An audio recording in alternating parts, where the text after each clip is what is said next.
Hey everyone, I hope you all are doing well. So here we are back with another puzzle, PO mains or clerk mains puzzle you can say. It's a diagram based puzzle जो कभी कभार table या फिर seats arrangement दिया जाता है, तो it is one of them. Diagram में देख सकते हो आप लोग, इंस्क्राइब्ड है और हेक्सागोन के अंदर सर्कल, सर्कल के अंदर ट्रायंगल इंस्क्राइब्ड है. ठीक है, तो here the puzzle was not able to place it on single page, so I had to make a different page for the conditions. There are two sets of conditions after the meeting you can see and in the meeting you can see. तो ये क्या है इसको समझते हैं. पहले देखो, जिसको भी सॉल्व करना है वो मैंने दिखा दी है पजल, देख लो एक बार. आप लोग पॉज करके देखो, वो डायग्राम था और ये था उसकी, ये है कंडीशंस. तो आप लोग इसको पॉज करके सॉल्व कर लो, उसके बाद एक्सप्लेनेशन वाला पार्ट देखना. बट मैं डायरेक्टली सॉल्व करूँगा. अब देखो यहाँ पे बोला है कि there is a hexagonal table inscribed inside which there is a circular table inscribed. Okay, so hexagon के अंदर इंस्क्राइब दिख रहा है circular table. Then they are saying कि सेवन कैंडिडेट्स PQ जो भी है, नाम से मतलब नहीं, sits around the circular table at equal distance facing toward the centre of a meeting. ठीक है, सारे लोग अंदर देख रहे हैं, इक्वल डिस्टेंस पे 7 लोग बैठे हुए हैं और अंदर देख रहे हैं. उसके बाद बोले कि each of them appeared for SBI PO pre exam and score different marks out of 80. So they appeared for SBI PO prelims and then they got different marks out of 80. So total marks were 80. Then they are saying कि another triangle is inscribed within the circular table as given below. After the meeting, some of them move to triangular or hexagonal. मतलब initially they are sitting, during the meeting they are sitting on the circular table facing inside, and after that when the meeting gets over, they will be shifting their positions. Some will be shifting to these hexagonal seats, and some of them, मतलब 3 of them will be shifting to the triangular one. Okay, so let's see. The first set of condition is during the meeting or in the meeting. तो इसको दो steps में हम लोग solve करेंगे. पहली वाली इन द मीटिंग वाले में सर्कुलर को प्रीलिम्स के हिसाब से लीनियर में सॉल्व करेंगे. उसके बाद जो है आफ्टर द मीटिंग सिर्फ कंडीशन है कि कहाँ कहाँ पे कैसे कैसे शिफ्ट हुआ है, वो वाली कंडीशन. तो main part is the in the meeting वाला, इनको प्लेस करना है. मेन टास्क है हमारा कि सर्कुलर में बिठाने के बाद. तो हम लोग ऐसा नहीं करेंगे कि इसके कंडीशंस लिख लिए फिर लगे हाथ इसकी कंडीशन लिखेंगे, वो नहीं करने वाले हम लोग. अगर हमने जब इन द मीटिंग वाली कंडीशंस लिखी है तो उसी के हिसाब से इनकी पोजीशंस को ठीक है फाइंड आउट करके बिठा देंगे. उसके बाद हम लोग प्रोसीड करेंगे. एक एट अ टाइम लिखना is not a good choice. तो हम लोग देखते हैं अभी. देखो, the you scored 69 marks and sits immediate left of the one who scored 58 marks. ठीक है, तो मैं यहाँ पे लिख लेता हूँ यू जो है 69 स्कोर किया है उसने और इमीडिएट लेफ्ट बैठा है 58 में. तो देखो आप लोग, मैं यहाँ पे लिख रहा हूँ. तो यू बैठा है 69 स्कोर किया है और जस्ट लेफ्ट में बैठा है 58 के. ठीक है, आप लोग अपने हिसाब से नोट कर सकते हो, कंडीशन डजंट मैटर. उसके बाद बोला कि one of the candidates score 64 marks. तो ठीक है, तो इधर कॉर्नर में कहीं पे मैं 64 लिख के सर्कल करके देता हूँ, बिकॉज अगर मुझे कोई किसी के मार्क्स नहीं मतलब वैकेंट दिया होगा, 6 लोगों के मार्क्स मिलने के बाद एक की नहीं मिल रहे होगी मार्क्स, तो ये प्लेस कर देंगे. इसका मतलब ये हुआ. उसके बाद बोला है कि Q scored 1 marks less than T. तो इधर लिख देते हैं कि Q is equals to T-1. ठीक है, उसके बाद बोला है कि S sits second to the right of V. ठीक है, मतलब V के सेकंड टू द राइट में S बैठा है, एक पर्सन छोड़ के राइट में. उसके बाद बोला है कि T sits immediate left of the one who scored 70 marks. तो जो है T immediate left of the one who scored 70 ऐसे लिख रहा हूँ. देखो ये सीट है, सीट के नीचे मैंने इनके मार्क्स लिखे और इसके जस्ट लेफ्ट में बैठा है ये T. ठीक है, उसके बाद बोला है कि no 2 person with name starting with consecutive alphabets are immediate neighbours of each other. तो देखो, जब कॉन्जिक्यूट अल्फ़ाबेट वाली ऐसी कंडीशन आती है ना, तो all you need to do is सारे अल्फ़ाबेट्स लिख लो इधर, PQRSTUV. ये 7 लोग बैठे हैं ना. इसका मतलब ये है कि अगर S की पोजीशन कही है तो इसके आजू लेफ्ट और जस्ट राइट वाली पोजीशन पे R भी नहीं होगा, T भी नहीं होगा, बिकॉज S के कॉन्जिक्यूटिव में R और T आ रहे हैं. ठीक है, इसका मतलब ये है. तो इधर लिख के हम लोगों को समझ में आ जाएगा, नज़रों के सामने रहते तो जल्दी से प्लेस कर पाएंगे हम लोग. उसके बाद बोला है कि आर इमीडिएट नेबर के बाद हुआ at least 1 person sit between S and U from either direction. तो इसका देखो, पहले मैं कंडीशन लिखता हूँ फिर ईदर डायरेक्शन का मतलब बताता हूँ. एटलीस्ट, तो इसको मैं इस हिसाब से लिखता हूँ AL एटलीस्ट 1 U. अब इधर लिखा हुआ है कि from either direction, which means कि आइदर लेफ्ट से या फिर राइट से. इन्होंने ये नहीं बोला है कि सिर्फ लेफ्ट डायरेक्शन, दोनों डायरेक्शन से एक एक छोड़ के होना ही चाहिए। इन्होंने बोला कि एक ईदर डायरेक्शन में, या तो फिर उसके लेफ्ट में एक छोड़ के, या तो फिर एक एटलीस्ट एक छोड़ के राइट में। बट ये कंडीशन बिल्कुल बकवास है। छः लोग जब सर्कुलर टेबल में बैठे हैं और समझो कि यू के जस्ट लेफ्ट में, एस के जस्ट लेफ्ट में यू है, तो उसके राइट साइड में तो उसके 5 पर्सन ही हुए। अगर 2 पर्सन है लेफ्ट में तो राइट में कितने हुए, 2 और जो 3 हुए। तो ये कंडीशन मेरे को थोड़ा यूजलेस सी लगी, बस शायद सा ट्रिक करना चाहते हो थोड़ा, ठीक है। बट फ़र्क नहीं पड़ता, ईडर डायरेक्शन का मतलब यही होता है कि या तो लेफ्ट से या तो राइट से। ये इसका मतलब ये नहीं होता कि बोथ साइड से एक एक छोड़ के आप लोग प्लेस करो। ये बस आपको क्या बोलते हैं, उसे गुमराह करना चाह रहे हैं कि आप लोगों के माइंड में एक एक्स्ट्रा की कंडीशन डालना चाह रहे हैं कि इधर डायरेक्शन में, कि आप लोग इस चीज़ को कंसिडर करो पजल में इन लोगों को प्लेस करते टाइम।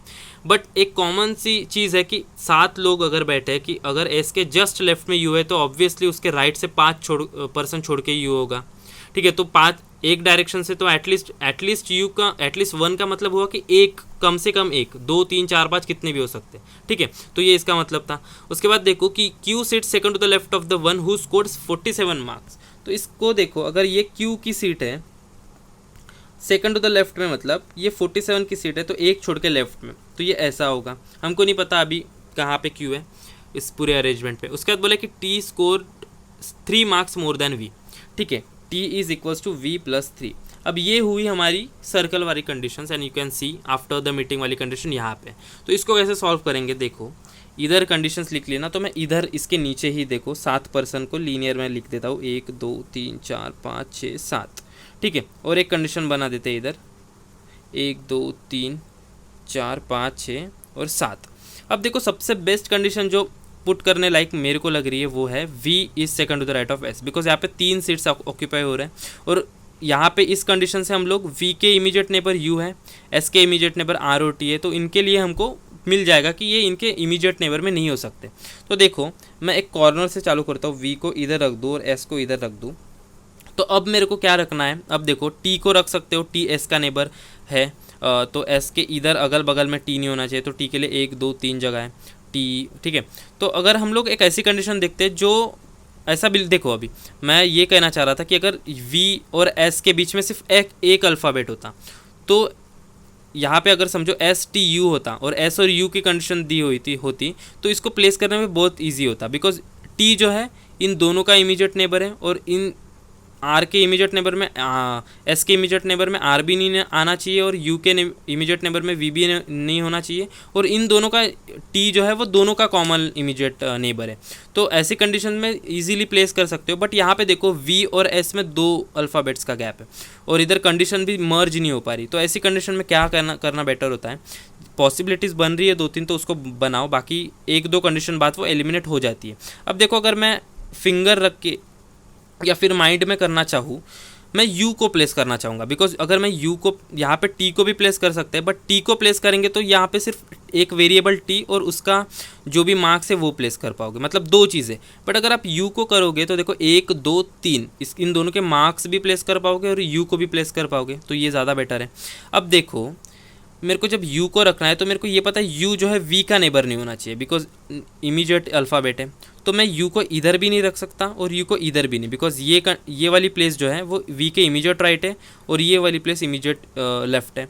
तो मेरे पास U को रखने के लिए 3 जगह है, 1 2 3, ठीक है। अब 1 बाय 1 चेक करो, अगर मैं U को इधर रखूँगा, अब बाकी कंडीशंस को मर्ज करना पड़ेगा आप लोगों को। अगर मैं इधर V को U को रखूँगा तो ये कंडीशंस, चलो मैं एक काम करता हूँ, यहाँ पे और एक कंडीशन बनाता हूँ। 3 कंडीशन बन रहे हैं ना, तो मैं तीनों को एक साथ ही प्लेस कर देता हूँ, 1 2 3 4 5 6 7। अगर ऐसे करूँगा तो थोड़ा ज़्यादा टाइम वेस्ट हो जाएगा। अब देखो मैं आप लोगों को एक चीज़ ये भी बताना चाहता हूँ कि कंडीशंस बनाने से जब ऐसे छोटी, मतलब 2 टाइप के सेट दिए जाते हैं और आप लोगों को ऐसी कंडीशंस होती है जो इमीडिएट नहीं है या फिर लिंक नहीं हो पा रहा, तो वैसी कंडीशन में आप लोग बनाओ। अब देखो U को 1 2 3 जगह 3, तो बारी बारी से सारी जगह पे U रख दो, इधर एक बार, इधर एक बार और इधर एक बार, यहाँ पे इधर। अब देखो T की ये कंडीशन है यहाँ पे, और T जो है S और U दोनों का इमीडिएट नेबर है, मतलब T S का भी लेफ्ट राइट में नहीं आना चाहिए, U के भी लेफ्ट राइट में। अब मैं T को प्लेस करने की कोशिश करता हूँ। सबसे पहले इनके वेरिएबल्स लिख लूँ मैं, 69 58, तो यहाँ पे 69 लिख दूंगा, यहाँ पे 58 लिख दूंगा, यहाँ पे 69 एंड हियर 58 एंड यहाँ पे 69, यहाँ पे 58। ठीक है, तो इस हिसाब से अब मैं टी को प्लेस करने का ट्राई करूँगा। टी, एस और टी के इमीडिएट में नहीं आना चाहिए। यहाँ पे देखो, यहाँ पे टी नहीं रख सकता, यहाँ पे भी टी नहीं रख सकता, यहाँ पे भी टी नहीं रख सकता, तो एक ही जगह है टी के लिए, तो टी को इधर रख देता हूँ टी, और टी के जस्ट राइट में था 70, बिकॉज 70 के जस्ट लेफ्ट में टी है, तो ये कंडीशन यहाँ पे होगी। मैं यहाँ पे प्लेस करने का ट्राई करूँ तो टी यू का नेबर नहीं होना चाहिए, मतलब इधर भी नहीं आएगा। अब बची ये दो जगह, तो यहाँ पे भी एस का नेबर हो जाएगा, यहाँ पे भी एस का नेबर, तो ये कंडीशन तो ऐसी गलत हो रही है। ठीक है, माइंड में कैंसिल हो जाती है ये कंडीशन, बट ठीक है, लिख लिए तो लिख लिया अभी। उसके बाद देखो, टी जो है इधर भी नहीं आ सकता, एस का नेबर इधर भी नहीं आ सकता, तो टी इधर हो सकता है और 70 इधर, या तो टी इधर हो सकता है 70 इधर। बट ये वाली कंडीशन में दो पॉसिबिलिटीज़ बन रही है, तो इसको ही एक्सपांड करने में मतलब नहीं है। यहाँ पे बन रहा है तो इसको करके देखेंगे, अगर यहाँ पे कुछ गलत हुआ तो फिर हम लोग इसके दोनों पॉसिबिलिटीज़ चेक करेंगे, बट तब तक इसको चेक करना बिल्कुल भी नहीं है, इसको चेक करेंगे। अब देखो, यहाँ पे टी हुआ, यहाँ पे 70 हुआ। अब ये वाली कंडीशन देखो, t is equal to v plus 3, तो v तो 70 है, तो t कितना होगा 70 प्लस 3 मतलब 73, ये भी सेट होगा।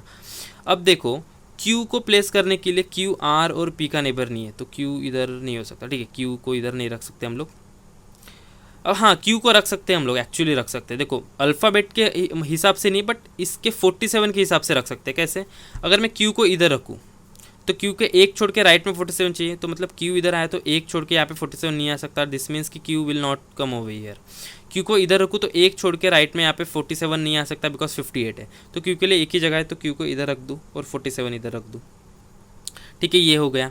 अब देखो, p q v बचा है ना, v भी हो गया, v u t s। अभी क्या बचा है, r और p बचा है। p r को जो है हम लोग एस के बाजू में नहीं रख सकते। देखो, आर को एस के बाजू में नहीं रख सकते, तो आर इधर नहीं आ सकता, तो इधर रख देंगे।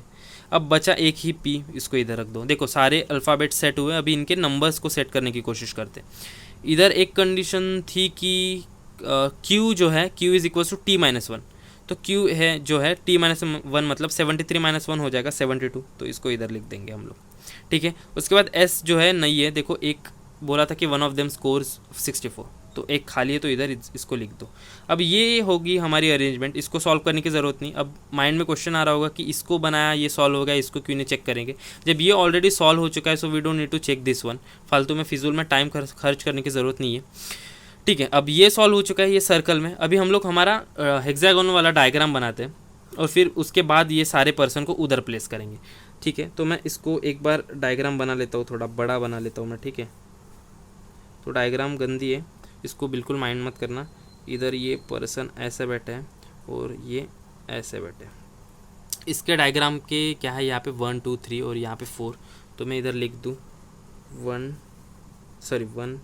2 3 और यहाँ पे 4, ये हो गया। अभी ट्रायंगल में 1 2 3 ऐसा है, मतलब मिड वाले पे, यहाँ पे 1, यहाँ पे 2 और यहाँ पे 3। अब ये प्लेसेस पे रखना है हमको, बट अभी काम हुआ नहीं है, आधा काम हुआ है। इसको दूसरा सेट देखते हैं अभी। अब यहाँ पे देखो, आप इधर बोला कि candidate who scored the lowest shift to the 4th of hexagonal table. Lowest किसने स्कोर किया है? देखो, सबसे लोएस्ट स्कोर तो पी दिख रहा है, मतलब पी जो है टेबल के कौन से वाले 4th हेक्सागोनल पे आएगा, मतलब पी जो है इधर आएगा। ठीक है, पी का तो हो चुका है, मतलब पी जो है, इसको ऐसे कर दो, मतलब पी का रोल ख़त्म हो चुका है। यहाँ पे पी ने जो है शिफ्ट कर लिया है। अब देखो, candidate whose mark is 2 less than average of the lowest and the highest score shift to 3rd of the hexagon. मतलब लोएस्ट और हाईएस्ट, देखो सबसे पहले लोएस्ट तो 47 था, हाईएस्ट कौन दिख रहा है हमको 73, तो इन दोनों का सम करके इसका एवरेज कैसे निकालेंगे, सम करके डिवाइडेड बाय 2। तो सम करेंगे तो कितना आएगा हमारा, इसको सम करेंगे तो will be 120 divided by 2 will be 60। तो ये कहना चाह रहे कि the who score 2 less then the average, मतलब 60 माइनस टू 58 यहाँ पे, तो आर जो है 58 कहाँ पे शिफ्ट कर रहा है बोले, 3rd ऑफ द हेक्सागोन, मतलब 3rd of the hexagon are यहाँ पे शिफ्ट कर रहा है। तो यहाँ पे आर को भी टिक कर देंगे कि आर का भी काम हो चुका है यहाँ तक। उसके बाद देखो, 3rd वाली कंडीशन में बोला है कि candidate who scored 64 marks remain at the same place near to 1 of the hexagonal table. ठीक है, जितने 64 स्कोर किया है, मतलब एस वो इधर नियर टू द 1, मतलब इसके नियर में यहाँ पे ही हो सकता है, सेम में, मतलब सर्कुलर में बैठा था, तो एस को इधर ही रख दो आप। एस इधर बैठ रहा है, तो एस का भी काम हो चुका है। क्यू यहाँ पे हो सकता है नियर टू द 1, रिमेन्स से मतलब सर्कल में ही बैठा है, लीनियर वाला हमने सर्कल सॉल्व किया था, और इसके आसपास मतलब इसके जस्ट सामने ही होगा। यहाँ पे जैसे जैसे आप ऐसे जाओगे तो वो यहाँ से दूर होगा, नियर टू 1 मतलब वो 1 के आसपास होना चाहिए, तो हमने इसके जस्ट सामने में रख दिया। उसके बाद देखो candidate whose mark is multiple of 10 shift to third of triangular. अब यहाँ पे मल्टीपल ऑफ 10 कितना, एक ही दिख रहा है ये, तो थर्ड ऑफ ट्रायंगुलर मतलब वी जो है थर्ड ऑफ ट्रायंगुलर में यहाँ पे शिफ्ट हुआ है, तो यहाँ पे वी, तो इसको जो है राइट कर दो कि ये भी हो चुका है। अभी कितने बचे, क्यू यू टी बचा है, तो अब बाकी कंडीशन देखते हैं हम लोग। उसके बाद बोला कि candidate who scored the highest prime numbered marks shift to 2 of hexagonal table. Highest prime किसने स्कोर किया, देखो हाईएस्ट तो सबसे पहले ये है टी 73 और ये प्राइम भी है, तो मतलब टी जो है वो कहाँ पे शिफ्ट किया है, बोला उन्होंने लोग 2 ऑफ हेक्सागोन, तो टी को 2 ऑफ हेक्सागोन में मतलब वो टी को यहाँ पे प्लेस करो, टी का भी काम हो चुका है, ठीक है। तो अब क्यू और यू बचा है, तो बाकी कंडीशंस देखते हैं। उसके बाद बोले कि candidate who scored the second highest mark shift to 2 of triangular table, ठीक है। सेकंड हाईएस्ट मतलब 73 के बाद 72 क्यू सेकंड ऑफ ट्रायंगुलर मतलब यहाँ पे क्यू इधर आएगा, तो क्यू का भी काम हो चुका है। अभी यू ही बचा है एक। उसके बाद देखते हैं कि क्या बोला है कि the remaining student remain at their original position, मतलब रिमेनिंग क्यू ही बचा है, तो यू ही बचा है, यू उसके ओरिजिनल में। एस के कहाँ पे बैठा है, देखो सेकंड टू द राइट में, मतलब एक पर्सन छोड़ के राइट में कहीं पे, मतलब एस के सेकंड यहाँ पे अगर एक पर्सन होगा तो यू जो है यहाँ पे कहीं होगा, यहाँ पे कहीं यू आएगा। अभी ये फ़र्क नहीं पड़ता, इधर है थोड़ा इधर भी हो सकता है, बट यहाँ पे कहीं एक पर्सन छोड़ के यहाँ पे यू है, ठीक है। यहाँ पे अगर जो सीट थी वैकेंट हो गई, उसके बाद यहाँ पे भी अपने ओरिजिनल पोजीशन पे। तो देखो आप 1 2 3 4 5 6 7 लोग हो चुके हैं यहाँ पे, और यही पजल हमसे सॉल्व करना चाहती थी। भले ही ये मेंस लेवल की डायग्राम बेस्ड थी, बट देखो बहुत जल्दी सॉल्व हो चुकी है। जो अगर हम लोग इसको स्टेप बाय स्टेप अच्छी तरीके से सॉल्व करें तो हो जाती है, कुछ उतना हार्ड नहीं रहती डायग्राम बेस्ड। तो ठीक है, इस वीडियो को यहीं पे एंड करते हैं और मिलते हैं कल वाली वीडियो में। कल शायद डीआई करेंगे, या फिर आप लोगों को जो चाहिए वो कमेंट कर दो, वो कर लेंगे हम लोग, ठीक है। तो हैव ए नाइस डे, मिलते हैं कल वाली वीडियो में।